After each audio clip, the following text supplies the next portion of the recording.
Hey everybody, so we are getting close to the end here. We are now on to block number 11. So good. So let's talk about a little bit of what we need for block 11. Of course, you're going to choose your hoop size and your design size, and you're also going to make sure you're doing the appropriate layout, or if you're doing both, you're going to need 5 blocks. It's going to show here what fabrics we need for what place. So fabric 1, which is always your background fabric, is going to go here. Fabric 2, which is always your green, is going to go here and here. Fabric 5 is going to go right here, and fabric 4 are going to go here and here. And then, of course, you're going to need the appropriate threads for those. So I have Exquisite Thread color number ES165, which is what I do for all my flip and folds and my quilting. And then I've also picked out Exquisite color number 951 for my green, 649 for my orange, and 529 for my red. For my fabrics, I have all of those labeled nice and neat here. So depending on if you are doing the 4-patch or if you're doing the single block for the on point layout, basically what you're going to need per block in the 8-inch or 5-inch is going to be listed right here, of course, on your home page. I currently have my stabilizer hooped in my Brother 10 5/8 by 10 5/8 hoop. As long as you have an 8x8 or larger, you can do that size. If you have a smaller hoop, you will need to do the 5x5. So as far as materials that I have, I'm going to need with fabric 1 per block, I'm going to need some half square triangles and a strip. The half square triangles are going to be 1 square initially, and then we're going to cut them into HSTs. And it said 2 3/4, so I just cut mine 3 and then cut them in half. I usually round up when it comes to things like that. I'm sorry, it was 4x4. I apologize. I was looking at the 5-inch size.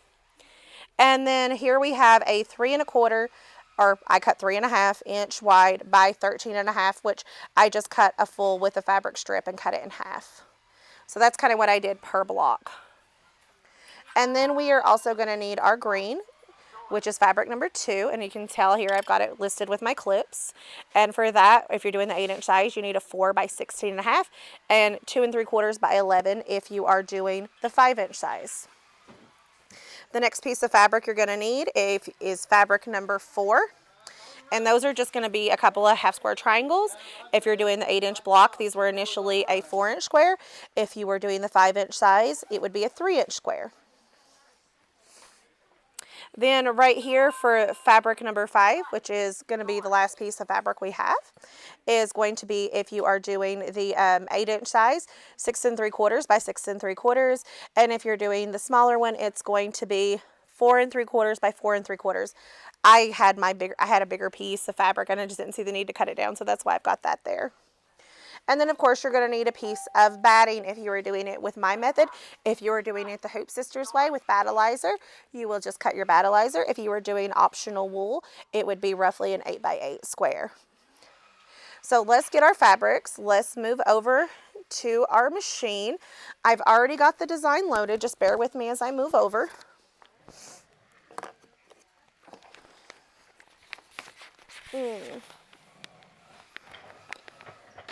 Gotta set my threads down. Move my machine back a little. Doo-doo-doo. Sorry, girlies. I didn't even think to move my machine back before I brought that stuff over here, so I apologize. Let me get all that straightened out. There we go. So again, I have the design loaded. I am going to be threaded with ES165, which is my standard background and flip and fold color. If you are doing the optional Vanish Light, you will want to go ahead and have that in your needle. And no matter what you were doing, you were going to want to go ahead and have the regular embroidery bobbin thread based on what your machine is supposed to use in. So most people it'll be 60 weight, some people 90 weight. But go ahead and having your regular embroidery bobbin, and go ahead and have either your background color in your needle, or for those Vanish Light users, you want to have that in the needle. And we're going to sew machine stitch step 1 directly onto our project, whether we are using battleizer and we have that hooped, or if we were like me and you were using no-show mesh. I currently have in a 9014 embroidery needle. For anyone that's just curious about that, I always try to mention it.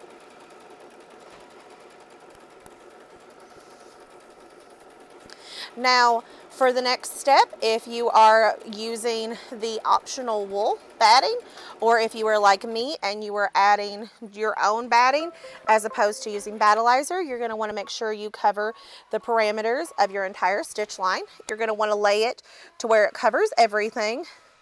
And you can sew machine stitch step 2 if you are doing the optional wool.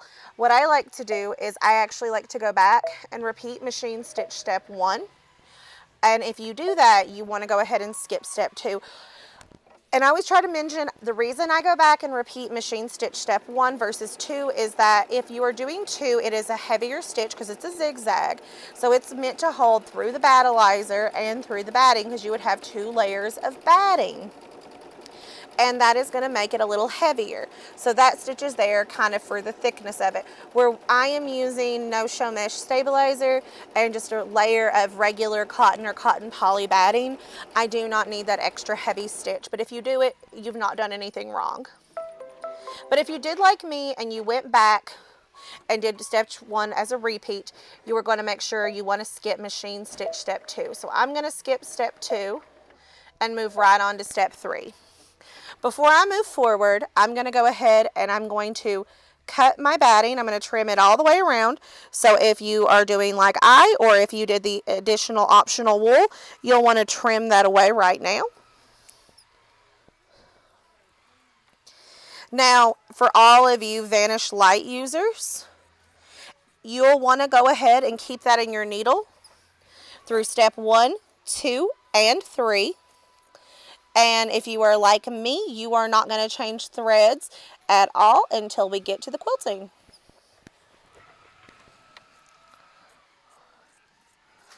Bear with me for just one more second while I finish getting this cut. So we're going to go ahead and sew machine stitch step 3 directly on to our batting. And that is going to give us our outline.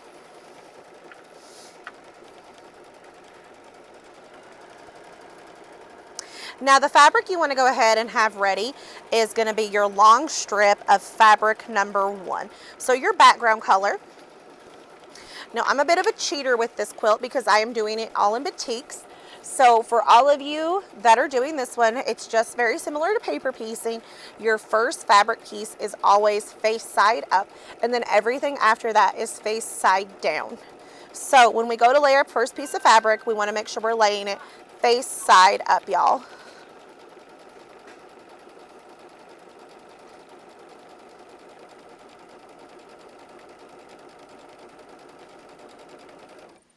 Okay, so we are ready for our first fabric placement.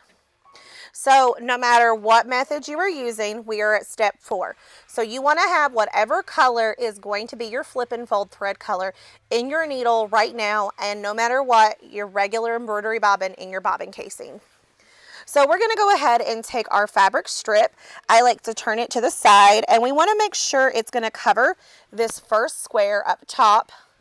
And we want to leave some overhang at both the top and on the right hand side because we don't want to trim those. And then we're going to let that get tacked down. Of course, you'll want to have embroidery tape on hand if you're not comfortable holding it. I would always suggest use embroidery tape and not your fingers, as I do the exact opposite.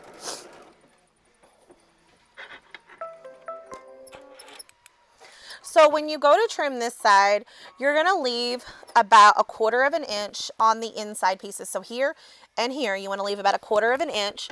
But on the side, you want to leave at least 1/2 of an inch. And you're going to want to leave about 1/2 of an inch here at the top as well. So I'm going to just trim on the other 2 sides about 1/4 of an inch away, just giving us our seam allowance, okay? Now we're going to go ahead and set the rest of fabric 1 to the side for now. And we're going to go ahead and grab our fabric 4 half square triangles. So in my case, the orange. We're going to go ahead, and I'm just going to finesse and finagle until I figure out where I've got it. We're going to put it face side down against our previously sewn fabric 1. And we're going to line the raw edges of where we just trimmed and the raw edges of our piece of fabric we have in our hand up to one another, and we're going to sew machine stitch step 5 to tack it down.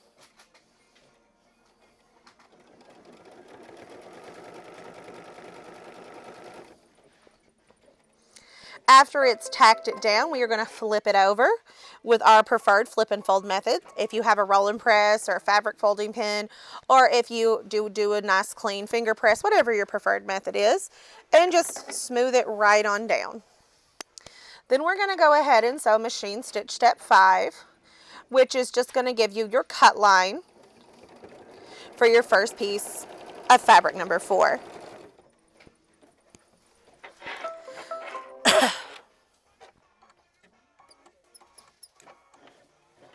So on this piece, we're going to trim about 1/4 inch away from both sides.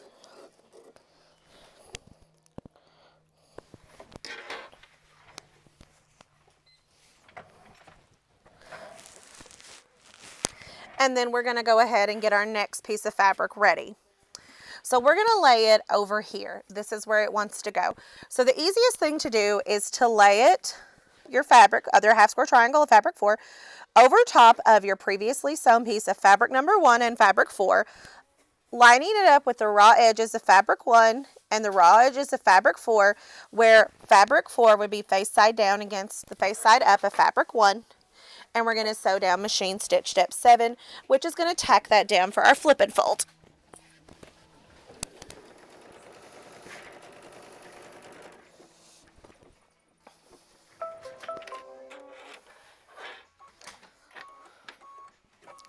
Okay, so we're going to flip it over with our preferred method, get it nice and smooth, and we're going to tack that down with machine stitch step 8. Now there are 26 color changes in this project.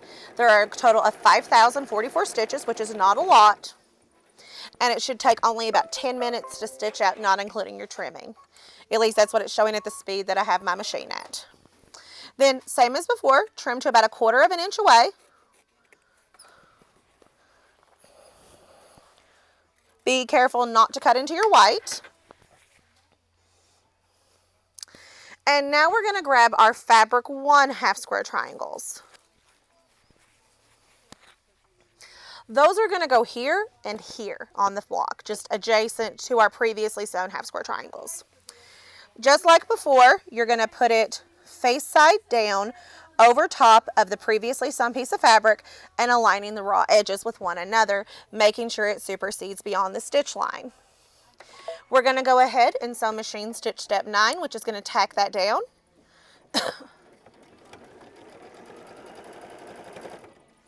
And then you're going to flip it over with your preferred flip and fold method.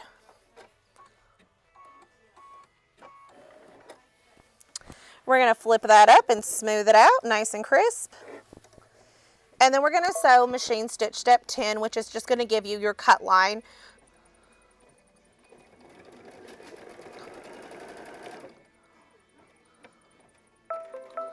Oh, did I not? Sugar, it didn't catch.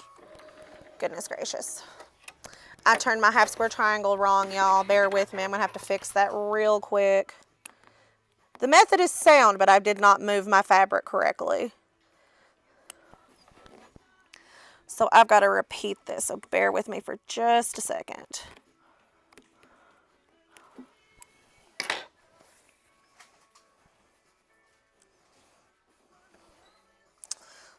Oh, sugar bears. There we go. I didn't turn my triangle to where it would fit. Sorry about that. Let's get that fixed real quick. There we go.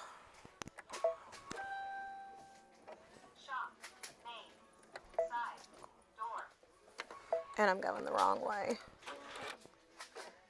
You know how you do something and then your brain just shuts down? That's what mine just did. It was like meep, morp, morp, meep. There we go. Now I'm on the right step.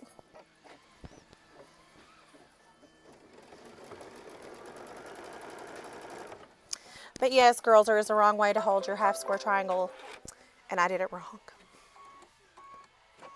And I should have noticed that when I flipped it, that it wasn't covering all the stitches. So that's a me problem, but it's solvable just by picking my stitches out, so it could be so much worse.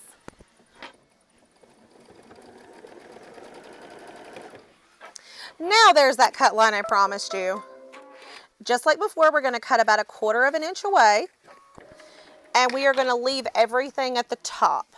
Then we're going to come over here to the other half square triangle, again putting the fabric face side down. Kind of check it, make sure that's going to catch. It is good. And we want some overhang on this side.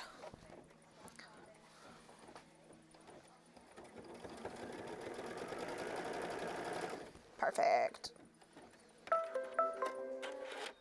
That was machine stitch step 11, just tacking it down. And then we're going to flip over and we are going to smooth it out with your preferred flip and fold method. And then once again, you're just going to hit start to sew out machine stitch step 12, which will tack it down for you.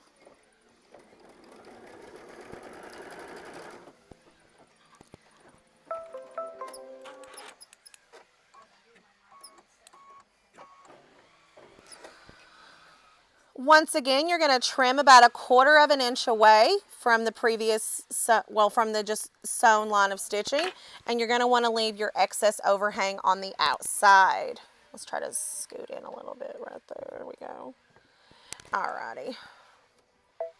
Now we're going to grab our big piece of fabric 5, and we are going to cover it from corner to corner across our block, putting the whole piece over top from the edge to edge.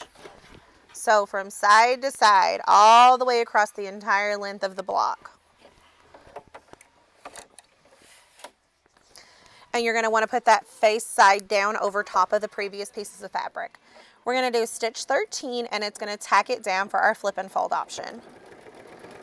Our method, not option. This is an optional. And I like to try to leave a little bit of overhang on each side.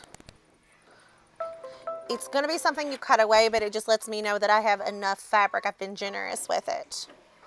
Then we're going to flip this down. Give it a nice crisp press with your preferred method. And then go ahead and sew machine stitch step 14. And that's going to tack it down.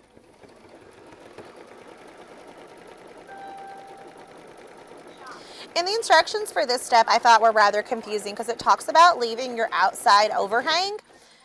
There is no outside overhang for this particular piece of fabric. So just know that when you do this, you do not need to worry about being concerned about leaving an overhang for the piece of red.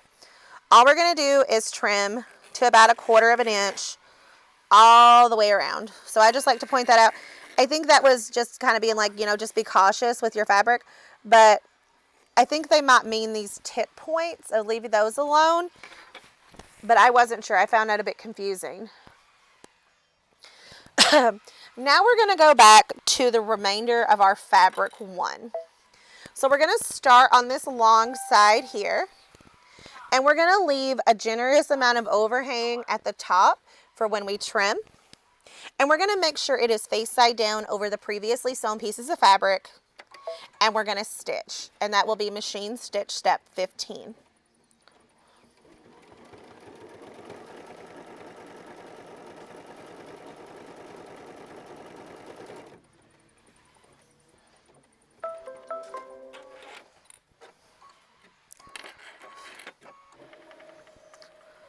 We're going to flip it over, give it a nice press, and we're going to go ahead and sew machine stitch step 16, which is going to tack it down and give you your cut line.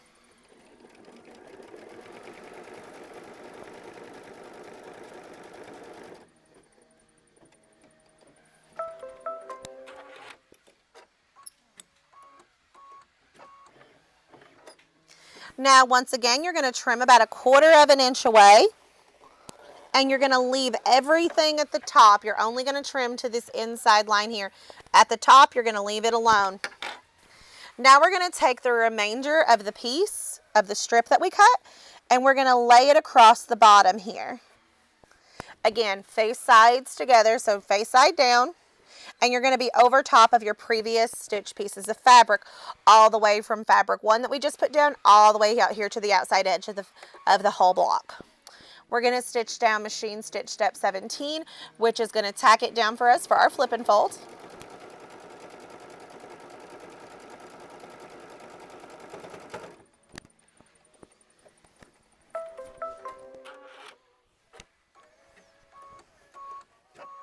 Good. We're going to flip that forward, We're going to smooth it out, and we are going to sew machine stitch step 18, which is going to tack that down for us and give us our cut line, of course. So right here, when I cut away, of course we're going to trim about 1/4 of an inch away over here.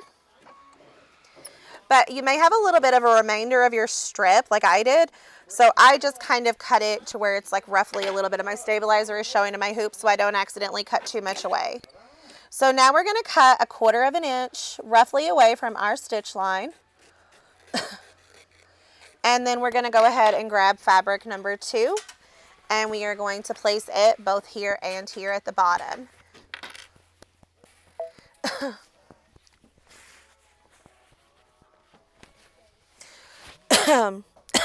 Ooh, sorry girlies, my throat went dry there for a second. I need to grab a drink of water real fast.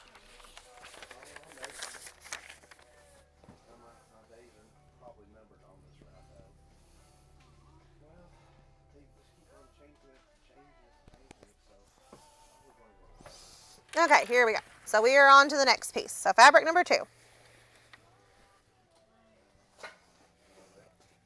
So once again, you're going to cover your previous stitch line, get the raw edges up together, and you are going to stitch that down directly to the block, going from side to side. Leave a little bit of overhang on the outside edge.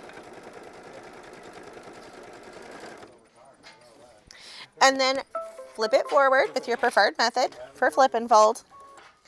After you've got it flipped over, just smooth her down nice and smooth. And then it's going to trim, well, give you a trim stitch just right here on the side. And this will be machine stitch step 20.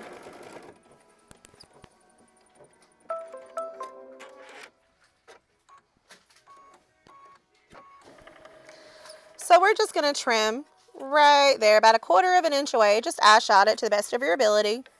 Trim you about 1/4 of an inch away. You can cut a little bit of this away if you want to here at the bottom, or you can leave it alone. And then we're going to come up here to the top. We're going to lay that down right there, all the way down the whole length of the block. And then we're going to sew machine stitch step 21 to tack it down for our flip and fold.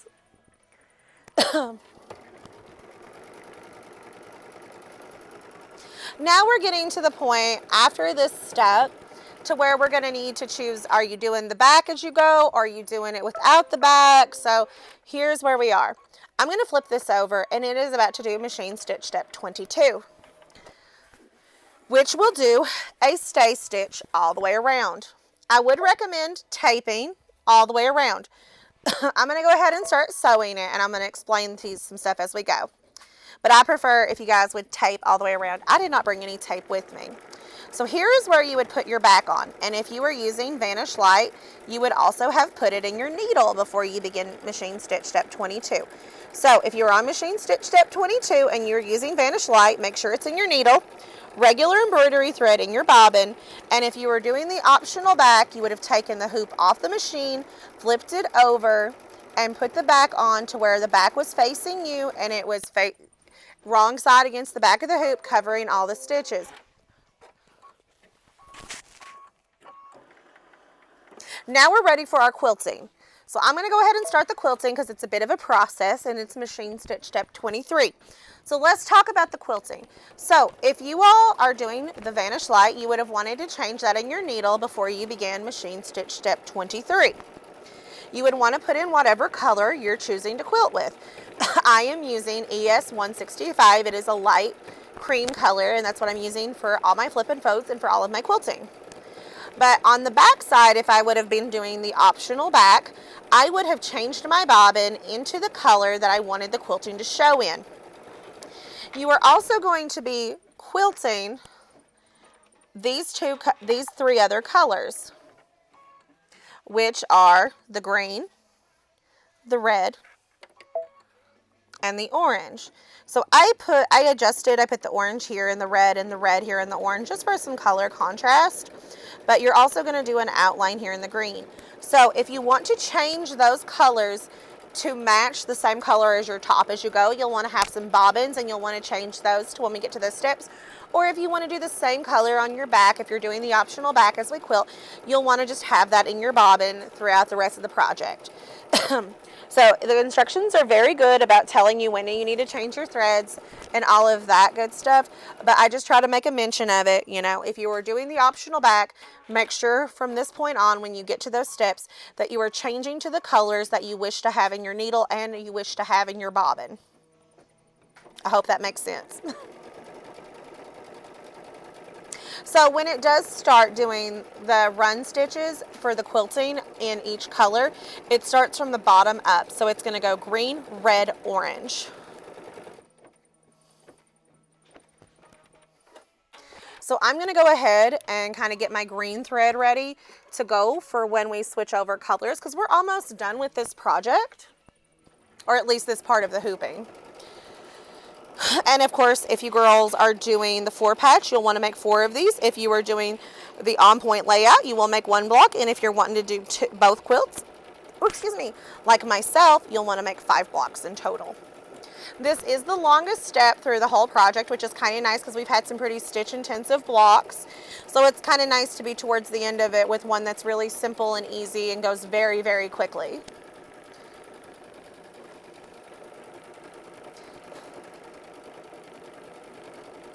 Also, while it's quilting, just for the sake of time, when you're done, be sure to trim your block. I trim mine to 1/2 inch all the way around from the furthest outside stitch position right here.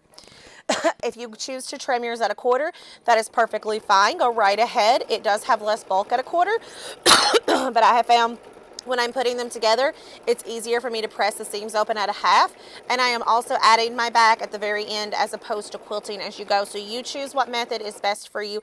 Just keep it consistent. Okay, so I am here for my first color change. So for those of you, again, that are adding the back for the quilt as you go, be sure that right now you are also changing your bobbin if you want it to match your top color. If you are not wanting it to match your top color, don't worry about it and just leave the bobbin the end that you want to be for quilting.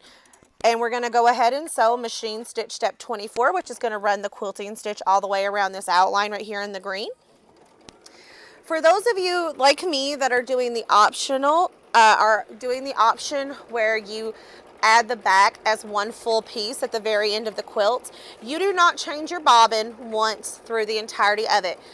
I'm talking about changing your bobbin, that is only for those of you that are choosing to add the optional back as you embroider, okay? I try to make a mention of that every time. I know it can get confusing because when I'm saying one thing and you're seeing another, but I try to explain it as we go.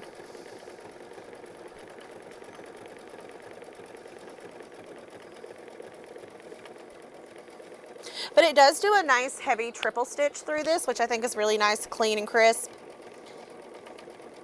And again, this is thread color number ES951. So it's about to do through my red half square triangle. So I'm gonna put my orange in. I just wanted a little bit of a color contrast. That's why we've got the red and the orange and the orange and the red. And that's okay, we make our choices. So I am putting in exquisite thread color number 649. It's not quite a UT orange, but you know, where we live near the University of Tennessee, it's awful darn close. So we're gonna go ahead and we're gonna stitch this step out, and this is gonna be machine stitch step 25. And again, if you are doing the option where you are changing your threads, if you have done the optional back, you will want to change it in between these last 4 steps, okay, girls?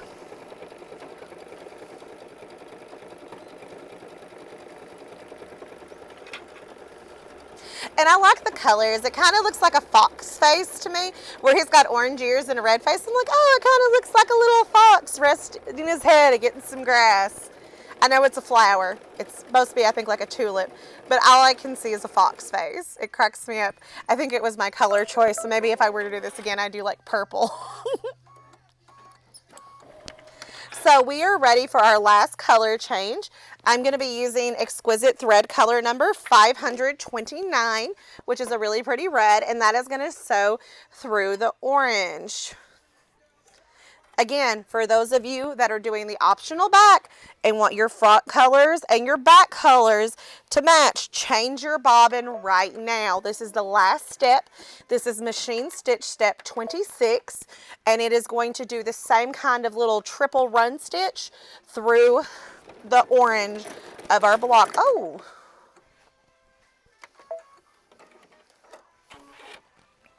what happened here?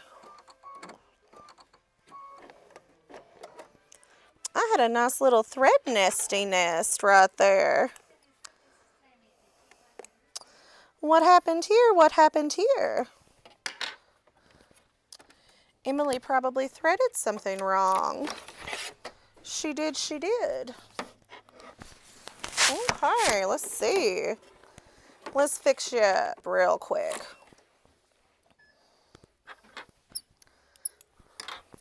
Sorry, girlies. I've had 2 technical problems today. That's more than my average quota. I'm supposed to only have 1 technical issue per video. I don't know who made that rule. It was me just now.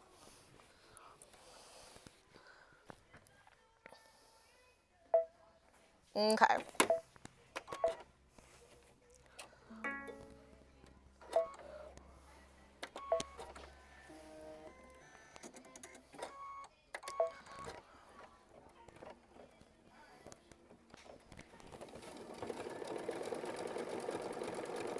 Yeah, I must have threaded something wrong. When in doubt, girls, rethread your top, rethread your bobbin. If that doesn't work, change your needle. That'll solve over half of the problems you ever have with your machine, girls. I swear it will. I know that sounds nuts, but it's so true. And this is the end of the block, girls, as soon as this finished stitching. So I hope you enjoyed the video. This is, of course, block 11. Be sure to catch us for block 12. And pretty soon we're going to start talking assembly. Can't wait to see you girls then. Until next time, I wish y'all happy sewing. Bye-bye.